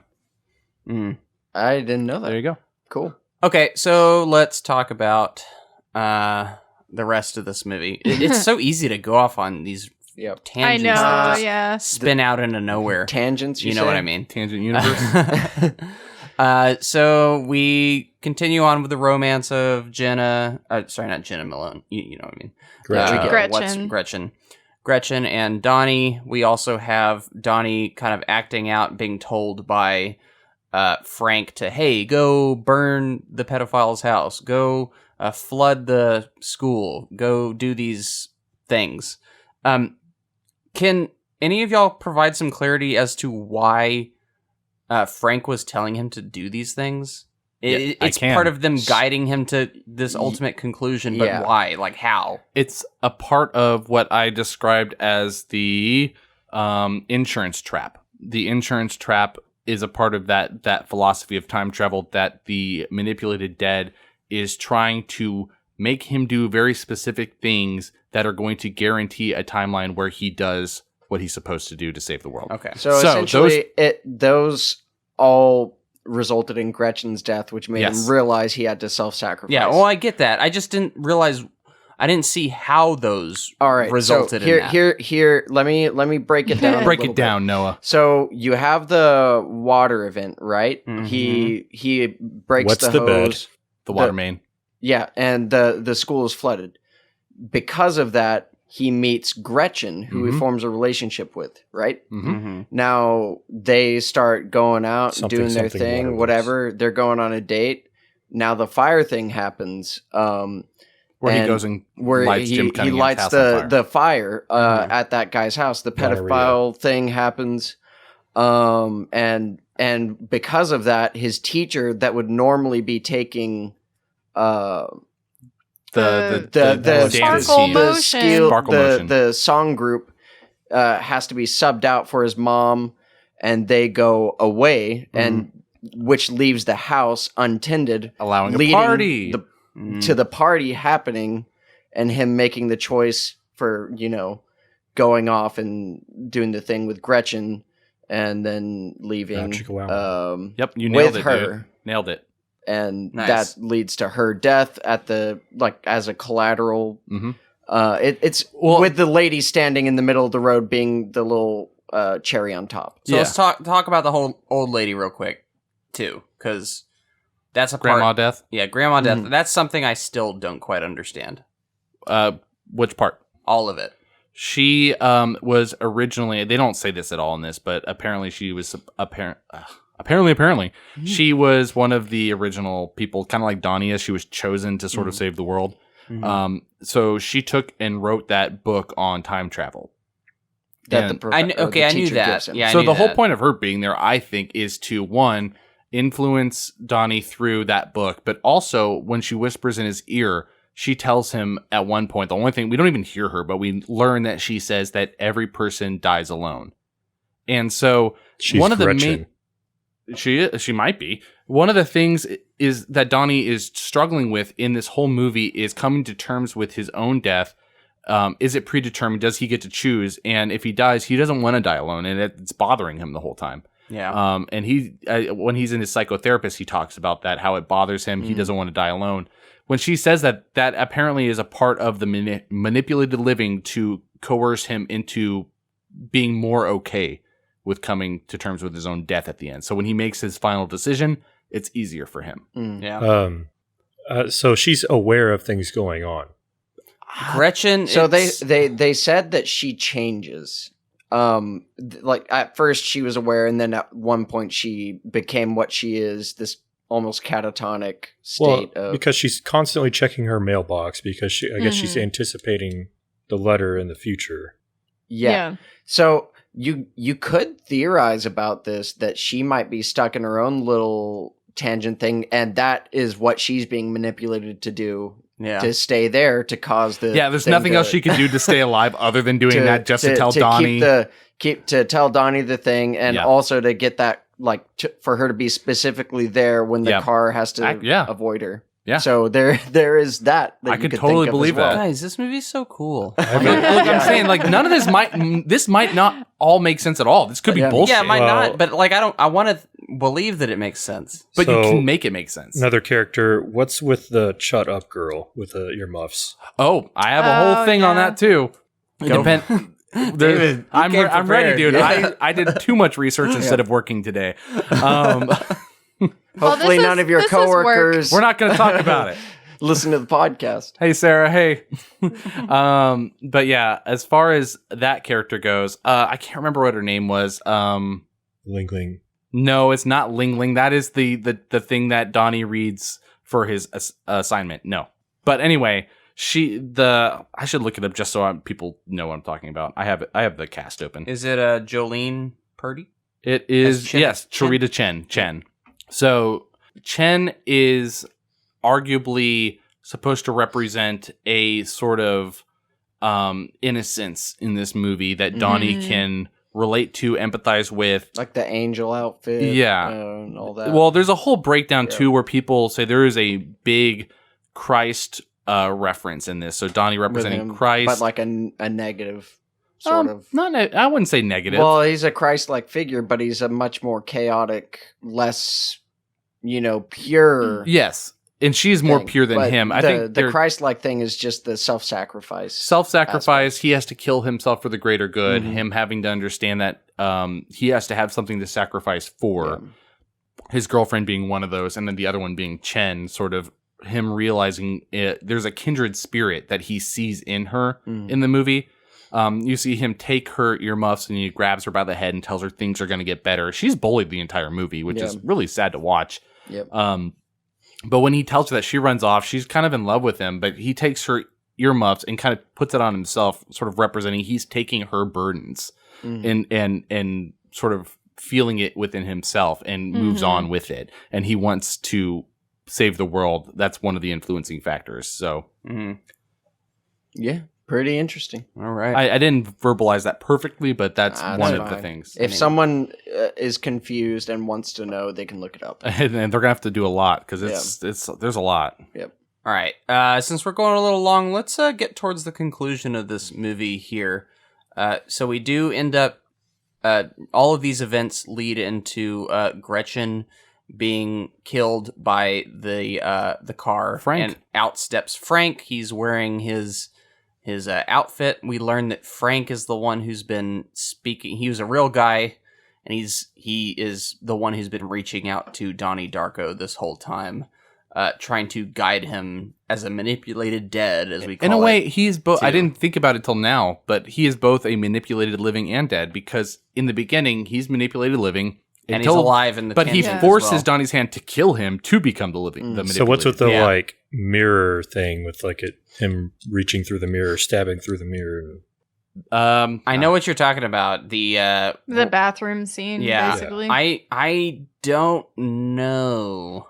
I don't have a direct answer, but my theory would be that he cannot interfere with the manipulated living and dead. So that was him like trying maybe to he was stop trying him. to kill him or something, or see if he could be capable of killing him and couldn't. Yeah, sort of like the overarching entities that are controlling all of this won't Well, allow him. There was also that interesting point where when he saw the rabbit in the mirror, he was stabbing at it, and he was stabbing at it in the eye that is shot later. So the thing is about all of that, it makes me feel like he is on some level aware of what he's going to do, but he's not fully aware of it. Like he hasn't connected all the pieces. It's sort of yet. a subconscious thing. Like there's this almost muscle memory or instinct that he has that he doesn't realize is actually another plane of awareness, I guess. So Donnie is not Frank. Yeah. Donnie is definitely not Frank. Yeah, Donnie shoots Frank in the eye. Which is why that's why I think it comes to a fruition to teach you that it's not the pills. It's not that he's schizophrenic. Mhm. There is a person behind that mask, Mm-hmm. and you learn who it is. And so he shoots Frank, he picks up Gretchen's dead body and carries her off. And then that's when we have this big, it's like a vortex or something. It's a black hole forming through a vortex, yeah. Yeah, and this is when we have his realization, I guess, that, I have to be as we said, the sacrificial lamb to restore the universe so the universe does not get destroyed. Setting everything back to normal. And why was the universe going to get destroyed? So in the tangent universe, I think that's when there's actually what is it, like a black hole? That would destroy everything. No matter what, the tangent universe was going away. It was going to collapse on itself. What mattered was whether or not, if Donnie didn't do anything, that would have destroyed all universes. That would have destroyed the tangent, the primary, everything. The question is, I think he's asking, what is it that's destroying them? The thing that is destroying everything is the artifact that is left over from that fourth dimensional rip, which was the jet engine that went to Donnie's room. The glitch is destroying it. Well, the glitch happened because the artifact was left there. They don't explain why, but they have to get that artifact back to the primary dimension for everything to melt. And I think it's because everyone loses free will otherwise, right? Sort of, yeah. Isn't that the reason? Like, there's no more free will anymore? I don't know if that was the main... I didn't take that away, but might be. You can tell I went deep. Yeah. I'm just kidding. Well, the whole thing is that I think of it like a computer program, like that jet engine that is stuck in the tangent universe that's not supposed to be there is throwing a rift into the code. And so the code is trying to make the universe work, but after about a month or so, it's like, we can't keep this going. This program's going down. Yeah, but it got there in the first place through the rift. Yeah, well, they have to get it out. It was an accident that it happened to begin with. Yeah, I get the time. I'm pretzeling right now. I'm pretzeling right now as well. That's the point. You're just so here's what I'm pretzeling over. If it's not a loop, then it's a time paradox with the jet engine, because that happens at the beginning, but then it happens again. But here's the thing: it has to happen in the future at the same time as the beginning. Yes, because that's why I said in the beginning. Because you're right. It is a paradox. Yeah, anything with time travel will inevitably lead to paradox. Yeah, but there's no loop. I think that it is happening simultaneously with the tangent. Like, I almost think of the primary universe freezing. That's how my brain interpreted it. Mm-hmm. And so, the second that thing came in and almost killed Donnie, imagine time stopping in the primary universe. Everything is then moving in the tangent. And then there's time traveling happening in that one. And then he kind of manipulates time to throw that thing back to the primary, and he puts himself back into bed, and boom, dead. Yeah, but isn't it still a glitch, him dying? No, that is... Him dying Why is not a glitch. Why would it not be a glitch? The glitch was the plane. Because the jet's not supposed to be there. Why is it... You know what I mean? Yeah, well, I mean, the thing is, it's not supposed... The glitch is it going to the... It didn't happen in the primary world. No, it did. I think the glitch... That's what I'm saying. No, it hadn't happened hold on. The glitch is him avoiding it in the first place. No, I see what Noah's saying, and there is an answer to this. I was watching a thing, because there's not 2 engines. There are 3 actually. And I wouldn't have known this. You only can do this by speculating and breaking it down, and it's ridiculous. But there's the main engine on the plane that doesn't break off. There is the main engine that breaks off and goes into the primary universe. And then there is a tertiary one that goes into the tangent universe because whenever it splits into the tangent universe, it also, for some reason, sent another one over there. And he has to send the other one back to the primary where the second engine is. Which would but then that doesn't. But it doesn't line up in the primary universe because that happens after. The primary one won't actually destroy the universe, though. For some reason, only in the tangent universe. But I'm talking about within the confines of the story. Who made these rules? Apparently, some godlike entity. Essentially, what I'm saying is, how is it not still a glitch? How is the problem solved if he's dying? You know what I mean? Well, he doesn't have to die for it to actually work. I actually wrote that down then not if he's dying. Well, no, because he just has to send it back. He wouldn't have to die. Exactly. But here's the thing: he knows that he has to die. He could have just walked out and let it still hit. That was a note that I had, actually. Boy, I watched this movie totally differently. Yep. That's what I'm saying, dude. The thing is, I did too. I did not pick up on any of this, but the more you research, you're like, oh, that makes sense. Yeah. Oh, that makes sense. Yeah. And then that makes finally, sense. oh, that doesn't make sense. Well, then you're like, wait a minute. second. I got to fill in the gap here. So I think that there are probably some plot holes a little bit. There has to be. I think there are plot holes in literally every time travel movie ever. Yeah. Because there's no such thing as time travel, and you can't I make would say sense of this it. was almost more, it felt more false. accurate I than am moving most. forward in time right now. Yeah, exactly. Yeah. And the theory of relativity, you can do some fun things with that, I'll admit. Yeah. But, yeah. But you do see what I'm saying. I do. Where it can't be a glitch. Or sorry, it can't not still be. There is glitching. still a glitch. There is a glitch. You're right. Without because but even that engine should not be hitting at that point. It shouldn't. But what I'm saying is, for some reason, based on the rules of this world, which we don't have to argue against, the glitch in the primary world doesn't affect anything. But can I expedite things? Yes. David, do you have any more points on time travel that you want to make? No. Okay.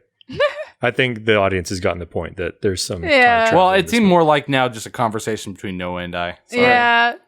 There's nothing wrong with that. We'll throw that to another no. conversation I later. think that just is a testament to this movie and how it's it discussion provokes provoking. conversation. Yes. Exactly. Like so many people will have many, many more discussions on this, and nobody will get any closer to a direct answer. Yeah, so closing out the movie, Donnie Darko gets destroyed by a jet engine, thus completing the loop and restoring the universe back to normal. I took this basically as the same. I was watching it the same way I watched like Avengers Endgame, where I was like, okay, this doesn't actually make sense the way this time multiverse thing, other universes works. But in terms of how it serves the plot, I'm down with it. Suspend disbelief. Can I say what my like canon is for how I like to think about it? Yeah, as long as it's quick. I'm not gonna Yeah. dilly dally. Time is relative anyway. In my head, there is some time travel. There is some of that. I like to think of him more as the glitch, but also at the same time the hero. In that, you know, whenever you go into the tangent universe, he's seen doing these kind of chaotic things that, while they are bad things, they also end up resulting in, you know, some of his family dying, Gretchen dying, just everyone's not happy. And this makes him realize that he's the common denominator of these problems. Therefore, he allows himself to die in the primary world. So metaphor for depression and suicide. Something like that. Yeah, that's kind of how I think about it. And so these supernatural aspects can exist, but so can the, dissociation or dissociative identity type stuff as well. So I think it's, in my head, it's kind of a combination of the two, and that, like, he sees himself as kind of the glitch, and if he's not in the picture, things are great. That's a really good take, Yeah. Noah. I gotta say. That's kind of I along had- the lines of this is like his escapism in his mental anguish. Like this is his kind of rational for existing and doing what, how he's coping with it. Right. That's a great Yeah. take. I'm coming. Thank I you. hadn't even thought about that. But Meanwhile, the take I was all my opinions are based on what other people told me, which are not my own thought. There is value to all of this. Like I think that's just this movie. It's everything. It's like it is the movie Everything Everywhere All at Once that we're watching right now. It's that on a smaller level. I don't know if y'all have seen I need that to see movie. that one. I haven't seen it yet. So I've already controlled 90% of this episode. I'm just going to go ahead and throw some more in here. Go ahead. I thought you were going to be like, so I'm going to hand it over. No, I'm riding He's it through. doubling down. I'm doubling down. Well, we gotta close out this soon. I have one last yeah. thing, which is closing the story with him dying and choosing to die. Based on what I was looking into, it has more to do with him accepting his role and coming to terms with dying alone, that his saving the world, nobody in the primary universe is going to know that he saved the world. No one's going to know that. Yeah. But he realized that, and it was hard for him to come to terms with, but he had to realize it and make the choice. That's why he's laughing at the end. He's like, I did it, everything's fine. And then his last comment about like, I can only hope that like sort of in the afterlife that there's something more beautiful. I more took it as like, of course, this is how it happens. Like he's just like laughing about It's kind of a, I see how it is. Yeah. That's more how I took it, just That's based off another his way to look at it. personality. But yeah. All right. Any final thoughts on Donnie Darko before we close out the story portion of this podcast? Nada? We're going to take a quick break, and on the other end, we'll get into our brief reviews with numbered scores, along with what critics thought. We'll also talk some box office, and then close out with a little bit of franchise talk. So we'll see y'all then.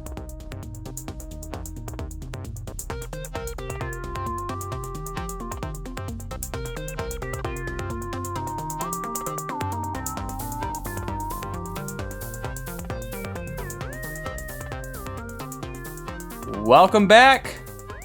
Let's talk Donnie Darko. David, you got our scores there in a bowl there. You want to pull them at random? At random. I memorized each one of the folds, so. Yep. Mm-hmm. All right. First up, Irina with a 9. Nice. Yeah. Start strong. Wow.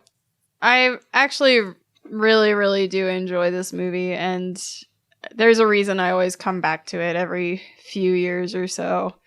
And I found it harder to watch when I was younger, but as I got older, I don't know why it developed this weirdly comforting effect. And there's a lot to resonate with in this movie. The only reason I wouldn't give it a 10 is because I think there could be a more fine-tuned approach to the way you organize the content.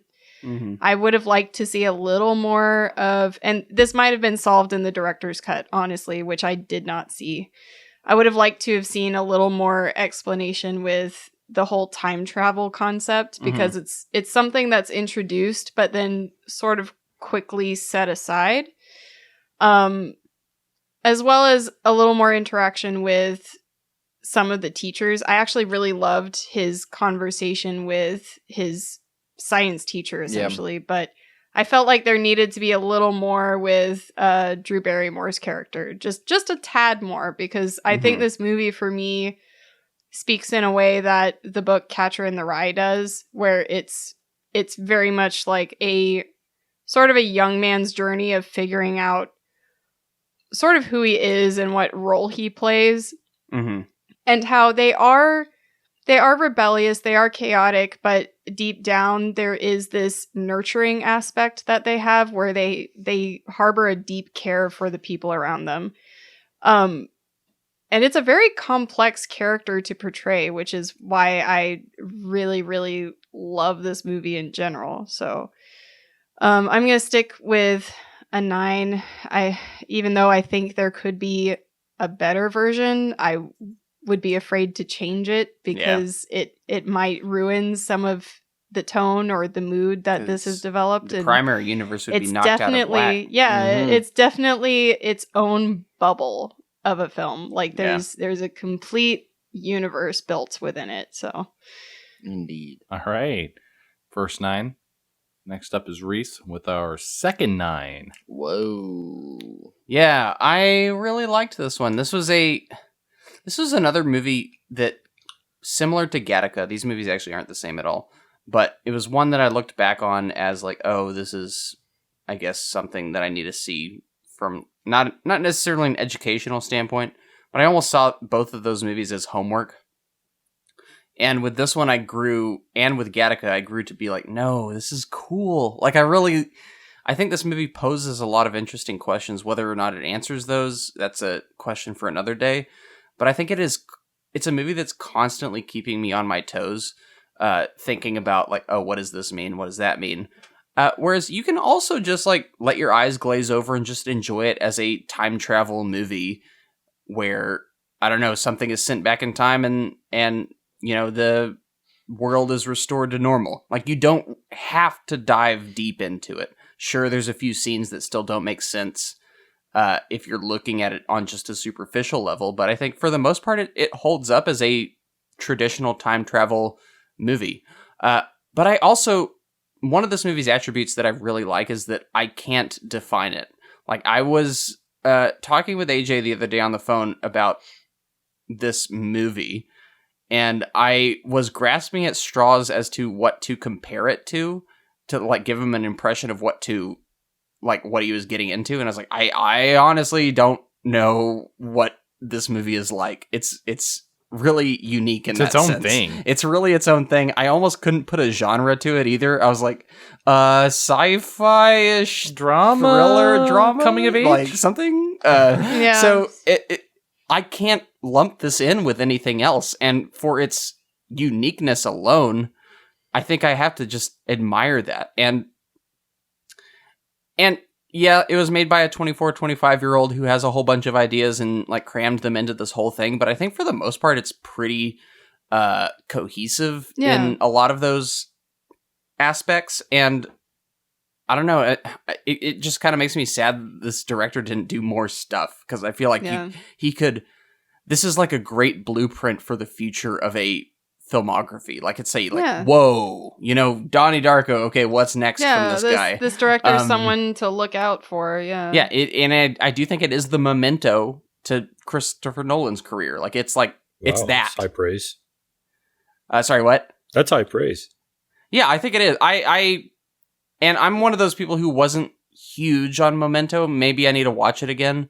But I think these movies do similar things. Like, they're not the same at all, but they're equally ambitious. What they did for the career of the director. Yeah, I think they're equally ambitious on a shoestring budget, and I'll leave it at that, I guess. For me, it's a 9. I think it does. It kept me thinking the whole time through. It had this weird, surreal feel to it that was just really appealing to me. And Frank's cool. So I'll leave it at Frank's cool. Is that going to be your October outfit, your Halloween outfit? No, but it's not a bad idea. No, he's going to do Mike outfit. Myers again. Yeah, that's going to be your Easter outfit for. Well, okay. Well, by the way, that opens me up to one more question. Why was he wearing a bunny outfit when he died? Was it Halloween or something? Like, what was happening? Yes, Halloween. Oh, it was Halloween. Yeah. Okay, it was. Yeah. Okay, Yeah. Makes sense. All right, moving on. All right. Next up is AJ with a 7. Hey. Yeah, so obviously I didn't watch this movie nearly as intently as I should have. I think I was kind of an open book going into this. I didn't know what to expect, as Reese just alluded to. All the kind of the art and everything kind of, it tends to be, it's a thriller or some kind of horror, I don't know, psychological thriller, something like that. And I was kind of pleasantly surprised that it wasn't that, because, I wasn't really looking for that at the time. Mm-hmm. I see a lot of potential here. I think the big thing that this is missing, and I see this movie as kind of a teaser sampler platter for a lot of things. Sci-fi, time travel, maybe, obviously David did a lot of research and Noah did a lot of research and going into this, and that's awesome. I love these kind of discussions. And I just simply didn't prepare myself for, examining this movie in that manner because I watched it kind of straightforward and that kind of thing. And so it's awesome that this movie provides that ability, or you can kind of take what you need from it at the time. I wish it really, I think the big weight that was missing for me was an emotional impact. It was, and I actually found, like Irina said, I kind of almost compare this to Catcher in the Rye as well. Yeah. You have this kind of a build, I don't want to say building drum, but it's a coming of age thing and kind of growing to learn about yourself in a tangential way. We'll use that word. But it's kind of almost too cerebral or callously examining things without the emotional core of it, in my opinion.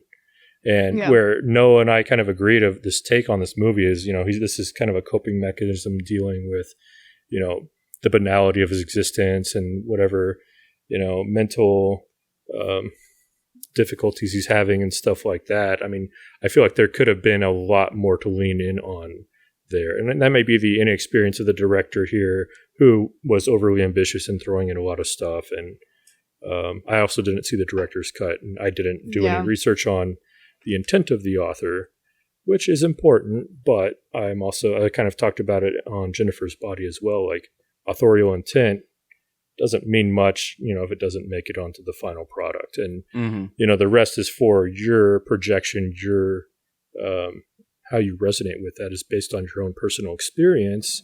And yes, there are certain universal human experiences that allow you to connect to things. But I feel like the most emotional I got in this movie was the end when he, you've got the song and the music and all the tone of this movie was really interesting to me. I just wish I saw more of Donnie's emotion, more so than what his in his trials and tribulations that were kind of told to me rather than me feeling them. Especially with like the medication, especially with how his peers and parents and family, they were too aloof, in my opinion. I feel like if they were more attached to what going on with him, they definitely were. That would have really helped. So I think that on a second viewing, and more research on this, my opinion of this would grow, and I absolutely see where a cult following comes from in this movie. My current experience of this, though, is a 7, and I feel like that's, a good starting point. Yeah, definitely. Very apt, because a lot of people who first saw this, it didn't resonate with them at all, and I think we can all see why. I will say, after watching this for the episode, I did think of you, AJ. I was like, this could be an AJ movie. And I see the potential for that, and maybe it's just the headspace I was in when I watched it, and the context makes a lot of difference too. Yeah, as someone who dug deep into Primer, a movie that I don't even dare to get into. Yeah, there's time travel discussion to be had for that. Yeah.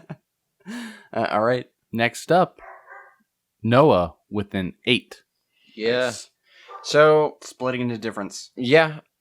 I think I honestly just detract those 2 points for the fact that, there are some plot holes in it. There's a lot of mental gymnastics, and while there is a lot to discuss, that's fun to discuss or think about or theorize about, sometimes it doesn't quite add up without you having to assume a thing that's not shown to you. So that's 1 point detracted kind of for that.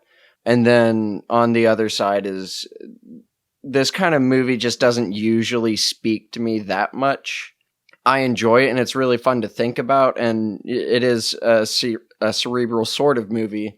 However, I don't resonate with it the same way. I can't form a real attachment to it like some may be able to. But on the good side, though, it is very intriguing. I actually really like all the cast. They do a great job.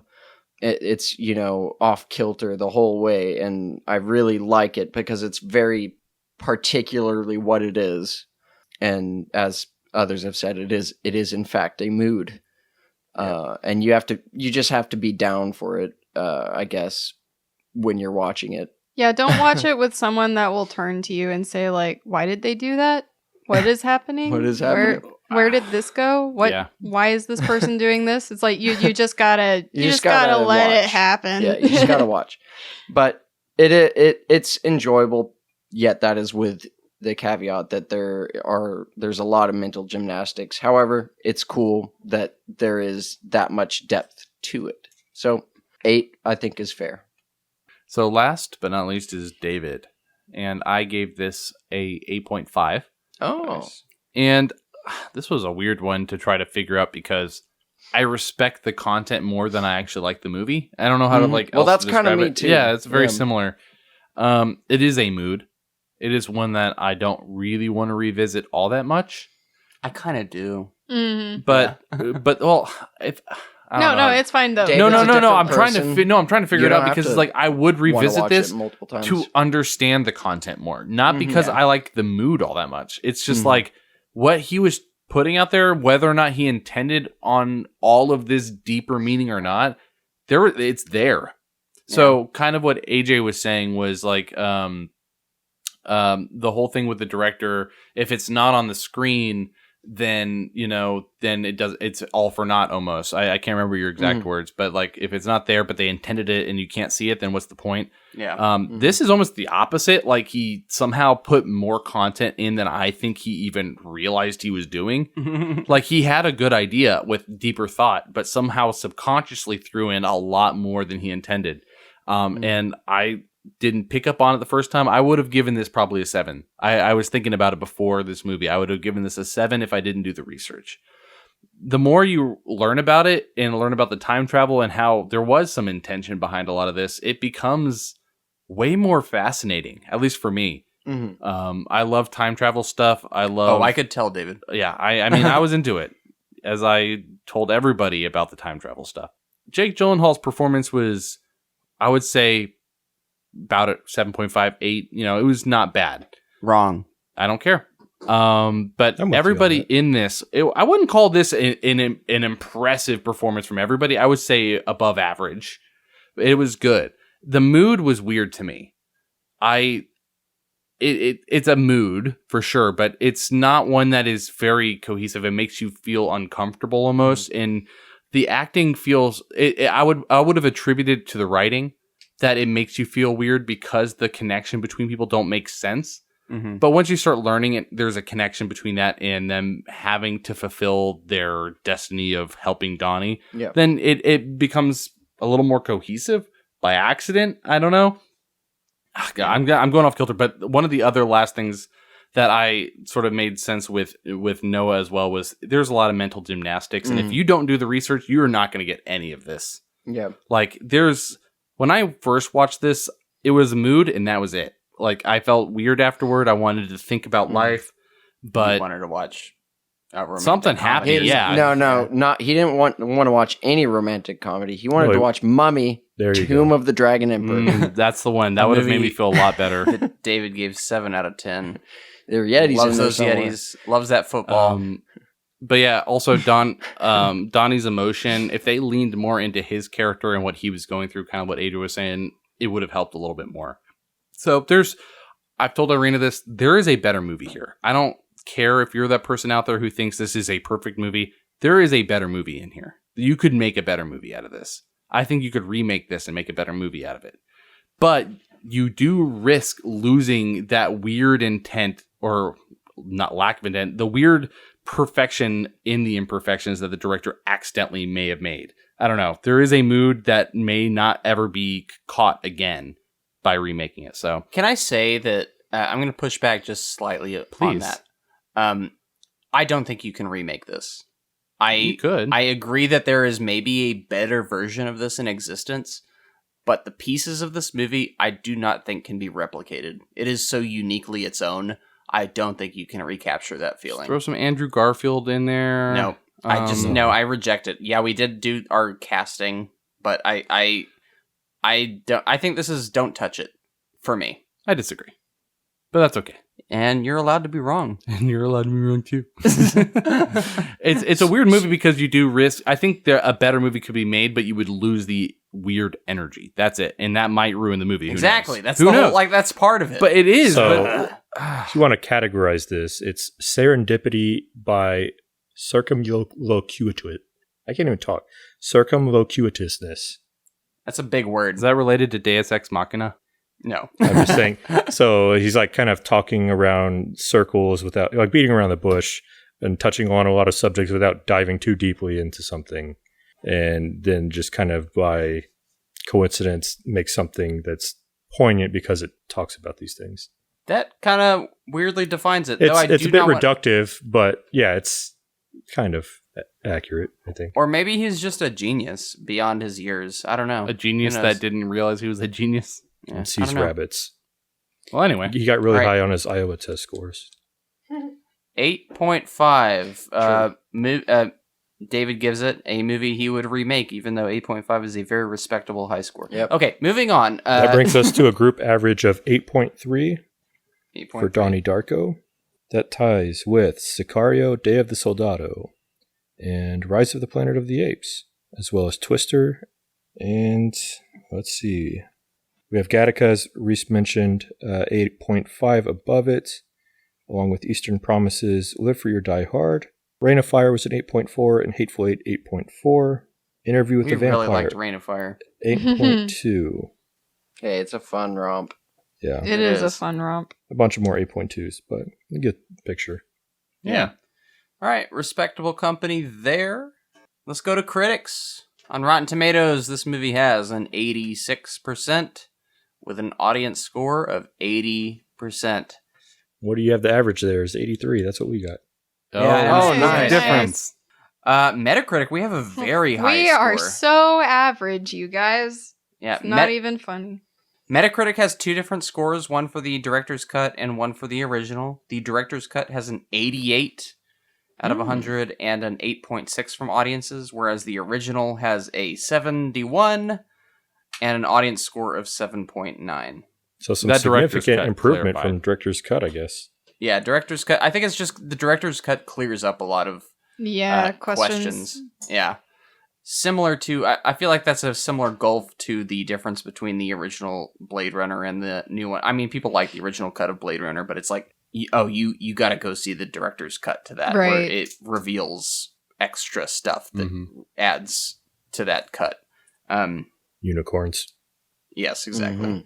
IMDb, we have a very high IMDb score, an 8.0 out of 10. Oh. It's hard for movies to get that high on IMDb, so this movie is very well regarded. And I think that's a lot of that cult status really propping it up there, definitely helping it in the long run in terms of the True. audience scores. Let's move on to box office, though. The movie released on October 26th in 2001. Also playing in theaters at the time were K-Pax, a terrible movie. Oh my gosh, I Yeah. forgot about that movie. Yeah. I hated that movie as a kid. Like, I was easy to please. I watched that movie as a kid. Nope. Not for me. 13 Ghosts from Hell. Riding in Cars with Boys. That's another Drew Barrymore movie. And Training Day. 13 Ghosts scared me as a kid. I never saw it. I remember the poster distinctly, though. All right, movie budgeted at $4.5 million. What do we think this one did worldwide? I'm going to start with you, Arena. What was the budget again? $4.5 million.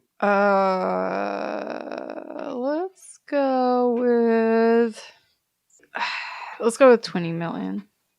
Noah.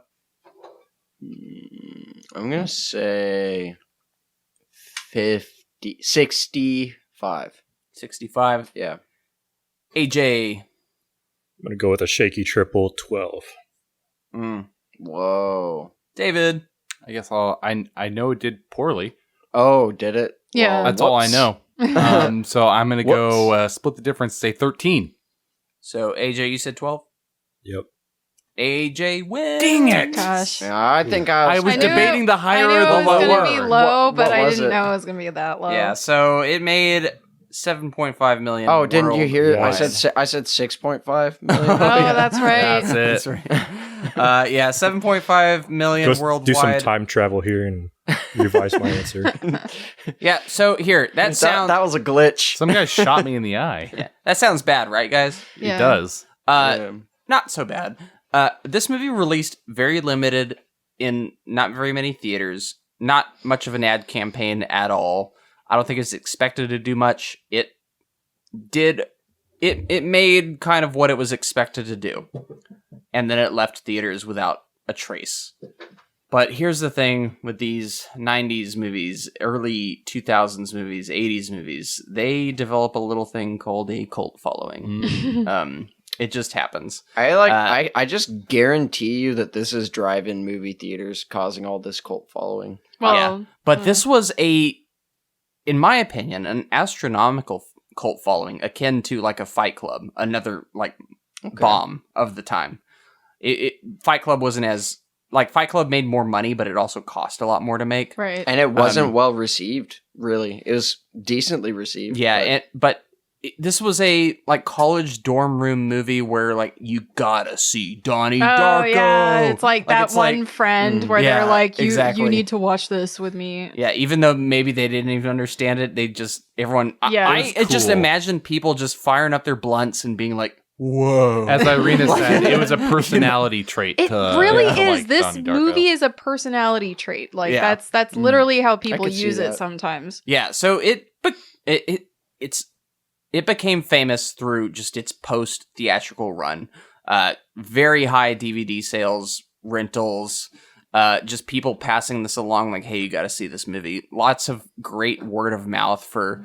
I think there was an appeal to this movie because it was like, oh, you haven't seen Donnie Darko? I gotta show you because Right, like yeah. nobody saw it in the theater. It's like, Yeah. oh, you haven't seen this? Right. You gotta The watch ultimate this. Like I'm gonna grassroots campaign. Yeah, exactly. It was because everybody gets a high off of showing someone something that they That haven't might- seen. It's Yeah, so, it's and like it might- so much fun. It might blow their mind, and you're just Yeah. sitting there on the couch, kind of like side eyeing them to see like how are they going to react. Name to this Yeah, part. name a Yeah. better feeling than showing something to somebody that hasn't seen something and then they end up like loving it. It's one of the best It's feelings. great. Like I used to Yep. thrive off of that feeling. That Until- that was me with like the Evil Dead, even though it was already a hit. Right. I would be like, "Oh, y'all haven't seen the Evil Dead?" Actually, Gonna Evil see it. Dead is a perfect example, I love Yeah. and Evil the Dead. fact that it's used in this movie is really interesting. Yeah, exactly. As well as the fact that the previous movie we watched references Evil Dead as well. So Jennifer's Body had like a little Evil Dead I know. reference too. Connections. So So yes, this movie did spawn a sequel as a result of its cult following. That said, that sequel is a direct-to-DVD follow-up, thus meaning we will not be covering S. Darko. I've heard it's I looked bad. into it a little bit. Yeah, Not I've good. heard Yikes. not great things. Tell me that S isn't for son of. No. David, do you know anything worthy of? Is it about mentioning? Samantha? His sister? It is his sister. Oh, okay. Yes, it is his sister, and apparently gets very disjointed and doesn't make sense. Sounds familiar. And I guarantee you, Maggie Gyllenhaal was not in it. Nope, it was not Maggie Gyllenhaal. Well, S stands for Samantha, right? Yes. Well, that's his younger sister, Yeah, not Elizabeth his was the older older sister. one. Yeah. Also, the director completely disowns this direct to DVD. He had no involvement whatsoever. Richard Kelly. I feel like anytime he's asked about it, it's just like, nope, I was not consulted on it.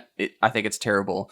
Or I don't know if I'm maybe paraphrasing. He didn't say it was terrible, but he's like, I do not endorse that. I do not This claim is- that, baby. Yeah, it's, I will say also, I think Samantha was played by Davy Chase in this movie, who also was in Lilo and Stitch. She was the main voice from Spirited Away. So she did a lot of big voice acting after this. Very, very prominent. But I also don't think she was the main one from S. Darko either. I think the older version was another person. So Nice. So minor franchise talk. We did get the Kelly did release the Donnie Darko cut in 2004, which kind of continued the not resurgence, but the added more interest into this film.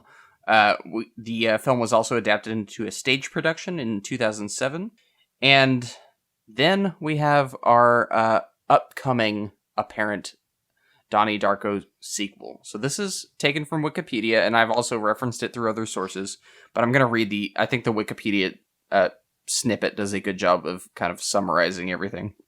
So this is from Wikipedia. So in 2017, Kelly revealed that he had ideas for a new sequel that is, quote, much bigger and more ambitious, unquote, than the original. So in January 2021, he announced that, quote, an enormous amount of work, unquote, had been done on the script. He was inspired to do so after a 2010 meeting with James Cameron, who found the film disturbing and had Kelly explain what happened to Donnie at the end of the film.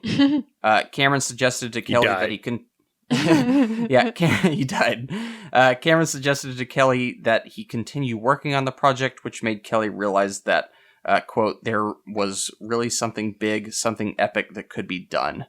And that's where we leave this franchise. So, sequel potential here from Richard Kelly. I don't know if this will ever come to fruition. We'll see. Like, it seems like kind of a pipe dream still. Yeah. But it does look like some work is being done on a potential follow-up to Donnie Darko. What a weird film to think there would be potential for a sequel on, you know, like it's not what you would think. You would think if you looked this up, there would be no designs at all. Yeah. So let me throw it out to y'all. What, if y'all could, would you want to see a sequel to this movie? Yeah. Starring Eminem, Slim Shady, Donnie Darko. Yeah. Yeah. I would like to see a sequel, but I would want it to not be connected at all to Donnie. Mm-hmm. I would want it to be nothing Samantha. related. I want it to be an entirely different person, different family, different place. So like an anthology kind of thing Same where bunny. it's the same concept, but Yes. for something completely different. Yes, that's what I want. I can't describe exactly what I would want from it. It could continue with, you know, maybe an other universe where he is still like playing out Ooh, but he's little old rifts now. and stuff. Yeah. Also, But I think for me, in order for me to accept it as a sequel, it would have to kind of pull a lot of themes together. Where the first film is very, like, Donnie Darko itself there are a lot of little snippets of scenes and a lot of things that feel unanswered. mm-hmm. There, in the sequel, I would want to see something that really kind of pulls it all together. Maybe not force feeding you all the information, you know, like Inception, but I would like to see this almost coming to an understanding with it that allows you to make sense of it all. Yeah. In a way. Wait a minute. What? There is a sequel. Maybe it's an alternate timeline. 28 Days Later. Ah, yeah. Oh, Yeah, definitely a sequel. Yeah, that was the one. that's that a was the movie one you should have where- watched. That was the one where zombies crept into the universe. I would actually like to see something similar to, like, as a sequel. I want to see some actual disaster take place. Mm-hmm. Like, oh, that the threat is actually real. Yeah. You know, push the limit. Don't just do a rehash of this happening. Show the disaster and then suddenly, Right. like, something zips and it's like a vision. Like, something kind of like Knowing, if y'all have seen Knowing. Right. Yeah. Yeah. Knowing meets Jumanji, where they find this buried notebook or whatever time travel thing. Yeah. Yeah, the And then it time capsule, unleashes. whatever. Yeah, I guess that would be like kind of what I was trying to say simplified is Donnie Darko is the question and then the next movie is the answer, basically. Like, what in the first movie you're wondering, like, what exactly is happening? I don't know. Where but then the is next Donnie? movie is providing you with Where's a Donnie? bigger picture. Yeah. The only problem I see with this franchise is, what do you call it if you're not talking, if it's not Jake Gyllenhaal's Donnie Darko? What, The next person's character. Slim Shady. Ricky Ricardo. Donnie Darko. Danny Ricardo. Donnie Darko, semicolon, not Donnie Darko. Donnie Darko Donald Jr. Darkardo. You could call the next one Frank. Son of Donnie Darko. Oswald Obscura. Mysterio. Any alliteration. With shadowy name. All right.